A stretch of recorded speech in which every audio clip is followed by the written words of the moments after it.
Hello, എല്ലാവർക്കും എൻ്റെ പുതിയ വീഡിയോയിലേക്ക് സ്വാഗതം. ഇന്ന് ഞാൻ ഷെയർ ചെയ്യുന്നത് ഒരു ടീ കേക്ക് റെസിപ്പിയാണ്. നല്ല ടേസ്റ്റി ആയിട്ടുള്ള വളരെ ഈസി ആയിട്ട് നമുക്ക് ഉണ്ടാക്കിയെടുക്കാൻ പറ്റുന്ന ഒരു ടീ കേക്ക് ഷെയർ ചെയ്യുന്നത്. Custard tutti Frooti cake. പിന്നെ ഇതുണ്ടാക്കുമ്പോൾ നമുക്ക് ബട്ടറും ഓയിലും നെയ്യും ഒന്നും വേണ്ട. അപ്പോൾ അതുണ്ടാക്കാനായിട്ട് നമുക്ക് 1.5 കപ്പ് മൈദ എടുക്കാം. ഞാനിവിടെ 200 ml മെഷറിംഗ് കപ്പാണ് യൂസ് ചെയ്യുന്നത്.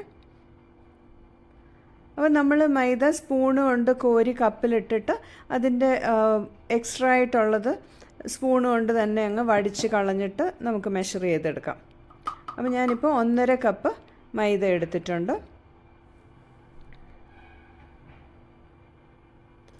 ഇനിയിപ്പോൾ ഈ മെഷർ ചെയ്ത മൈദയിൽ നിന്ന് നമുക്ക് 2 ടേബിൾ സ്പൂൺ മൈദ അങ്ങ് എടുത്ത് മാറ്റണം.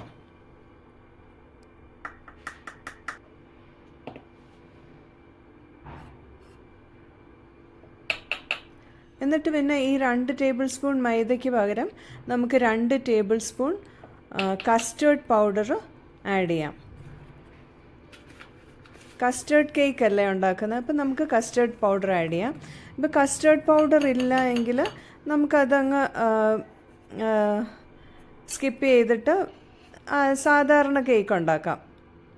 അപ്പോൾ കസ്റ്റേർഡ് കേക്ക് ഉണ്ടാക്കാനായിട്ട് 2 ടേബിൾ സ്പൂൺ കസ്റ്റേർഡ് ആഡ് ചെയ്യുക. എന്നിട്ട് പിന്നെ 1 ടീസ്പൂൺ ബേക്കിംഗ് പൗഡറും കൂടെ ആഡ് ചെയ്തിട്ട് നല്ലതായിട്ടൊന്ന് വിസ്ക് വെച്ച് മിക്സ് ചെയ്ത് വെക്കാം. അല്ലെങ്കിൽ പിന്നെ ഇടഞ്ഞ് വെച്ചാലും മതി 2-3 പ്രാവശ്യം.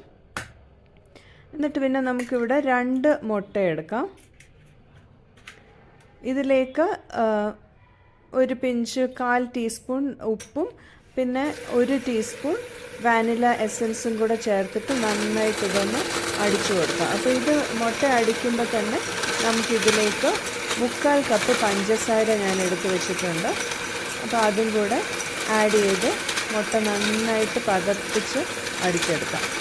അപ്പോൾ മുട്ട നന്നായിട്ട് ഫ്ലഫി ആയിട്ട് വരണം. എന്നിട്ട് ഈ മഞ്ഞ കളർ മാറിയിട്ട് ഒരു പെയിൽ യെല്ലോ കളർ ആകുന്ന വരെ നമുക്കിതൊന്ന് ബീറ്റ് ചെയ്തെടുക്കാം. അപ്പം ബീറ്റർ വെച്ചിട്ട് ഒരു 4-5 മിനിറ്റ് ബീറ്റ് ചെയ്തെടുക്കണം. വിസ്ക് വെച്ചിട്ടാണെങ്കിലും ബീറ്റ് ചെയ്തെടുത്താൽ മതി, പക്ഷേ അത് കുറച്ചുകൂടെ സമയമെടുക്കും.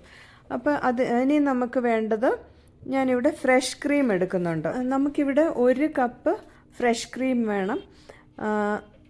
അമുൽ വിപ്പിംഗ് ക്രീം ഫുള്ളായിട്ട് യൂസ് ചെയ്താലും മതി, അല്ലെങ്കിൽ അമുൽ ഫ്രഷ് ക്രീം യൂസ് ചെയ്യാം. അപ്പോൾ എൻ്റെ കയ്യിലിപ്പോൾ അമുൽ ഫ്രഷ് ക്രീം കുറച്ചേ ഉള്ളായിരുന്നു, അതുകൊണ്ട് ഞാൻ അമുൽ ഫ്രഷ് ക്രീമും വിപ്പിംഗ് ക്രീമിൻ്റെയും കൂടെ ഒരു മിക്സാണ് യൂസ് ചെയ്തത്. അപ്പോൾ ഇത് 1 കപ്പ് എടുക്കണം.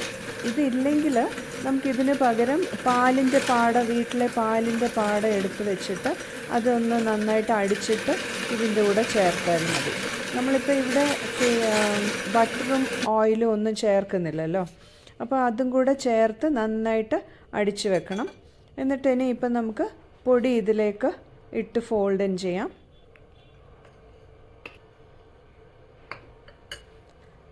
പൊടിയൊന്ന് സാവധാനത്തിൽ ഇടഞ്ഞ് അതിനകത്തോട്ട് ഇട്ടിട്ട് ഇനി നമുക്ക് കുറച്ച് ടൂട്ടി ഫ്രൂട്ടി എടുത്തിട്ടുണ്ട് ഞാൻ.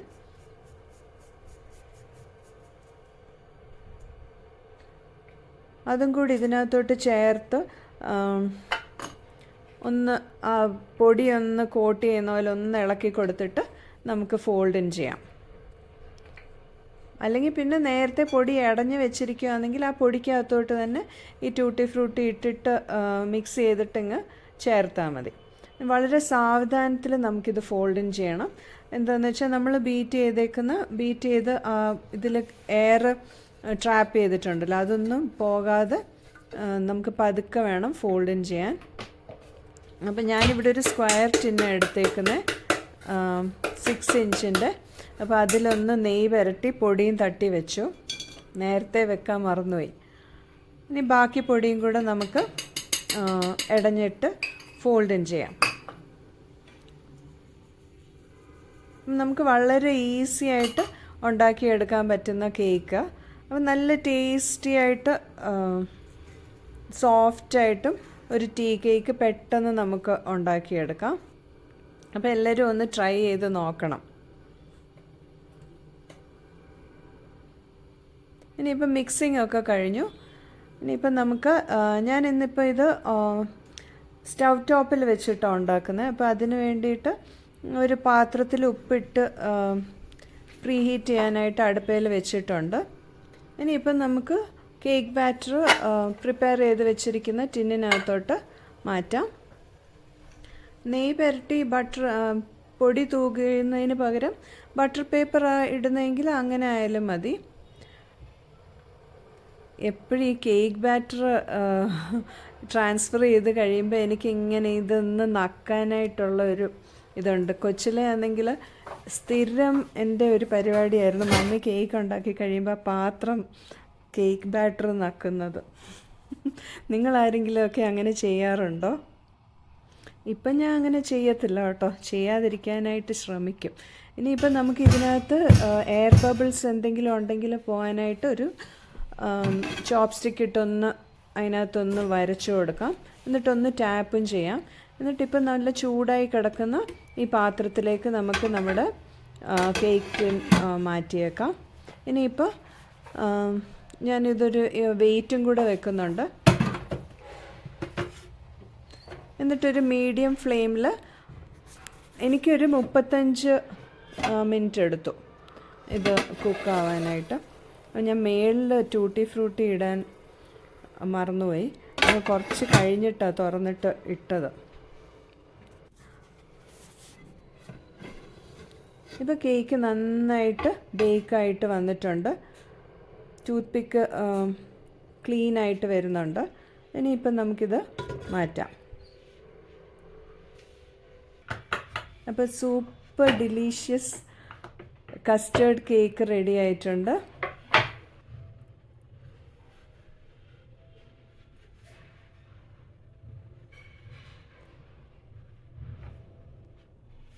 നല്ല പെർഫെക്റ്റായിട്ട് ബേക്കായിട്ട് വന്നിട്ടുണ്ട്. അപ്പോൾ എല്ലാവരും ഇതൊന്ന് ട്രൈ ചെയ്ത് നോക്കണം. നമുക്കൊന്ന് കട്ട് ചെയ്ത് നോക്കാം എങ്ങനെ ഉണ്ടെന്ന്.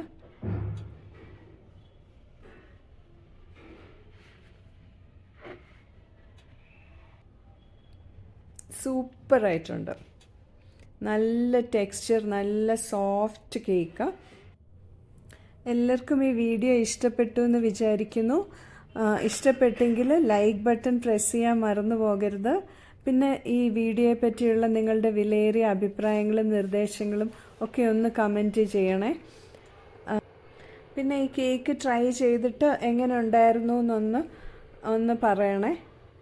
അപ്പോൾ thank you so much for watching. See you all with a new video. By.